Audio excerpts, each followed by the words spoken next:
Bismillahirrahmanirrahim. Assalamualaikum warahmatullahi wabarakatuh. Saudaraku yang beriman yang dirahmati Allah Subhanahu wa ta'ala, diceritakan dari Sayyidah Aisyah radhiyallahu anha bahwasanya seorang wanita pernah datang kepada Rasulullah sallallahu alaihi wasallam sedang tangannya yang kanan telah lunglai. Wanita itu berkata, "Ya Rasulullah, berdoalah kepada Allah Subhanahu wa ta'ala sehingga Allah memperbaiki tanganku ini."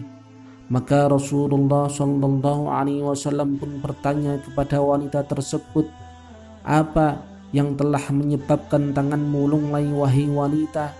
Maka jawab wanita itu, "Saya bermimpi seolah-olah kiamat telah terjadi, neraka telah dinyalakan dan surga telah didekatkan.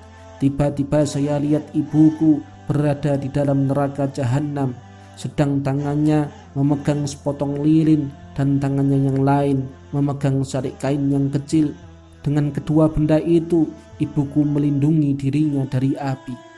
Maka saya pun bertanya, "Wahai ibuku, kenapa engkau berada di sini? Kenapa engkau berada di lembah ini, di neraka ini? Padahal engkau dulu adalah orang yang taat kepada Allah Subhanahu wa ta'ala, sedangkan suamimu pun ridha kepadamu, wahai ibuku."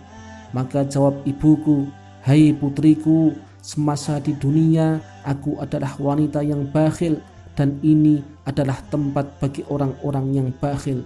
Saya pun bertanya kembali kepada ibuku, "Wahai ibuku, lalu untuk apakah lilin dan kain yang ada di tanganmu ini?"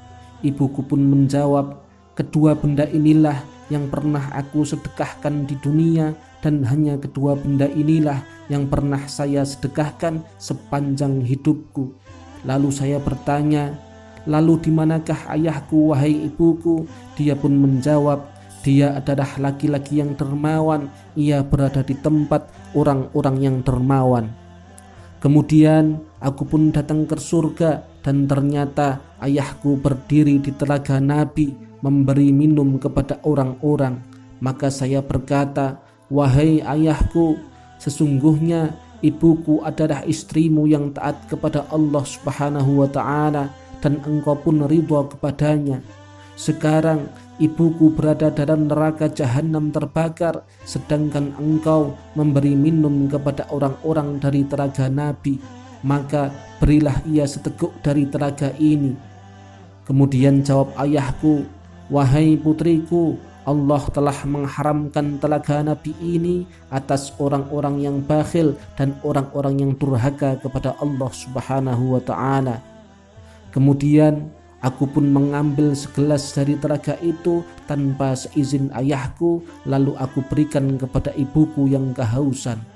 Selanjutnya saya mendengar suara yang mengatakan, "Semoga Allah Subhanahu wa ta'ala melunglaikan tanganmu karena engkau telah memberi minum pada wanita pendurhaka yang bakhil dari telaga Nabi."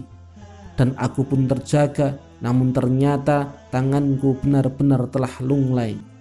Selanjutnya Sayyidah Aisyah radhiyallahu anha berkata, tatkala Nabi Rasulullah sallallahu alaihi wasallam mendengar perkataan wanita itu, maka beliau meletakkan tongkatnya pada tangan wanita itu. Kemudian beliau berkata, "Demi kebenaran mimpi yang dia ceritakan, sehatkanlah kembali tangannya ya Allah."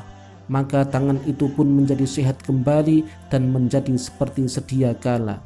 Rasulullah sallallahu alaihi wasallam bersabda, "As-sakhiyyu qaribun minal haqqi wal khalqi wal bakhilu ba'idun minal haqqi wal khalqi."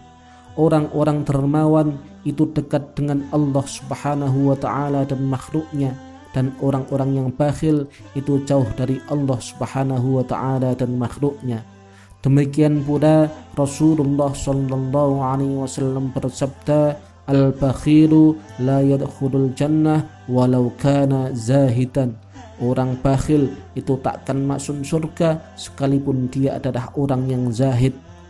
Saudaraku yang beriman yang dirahmati Allah Subhanahu wa taala, semoga sedikit yang saya sampaikan bisa bermanfaat.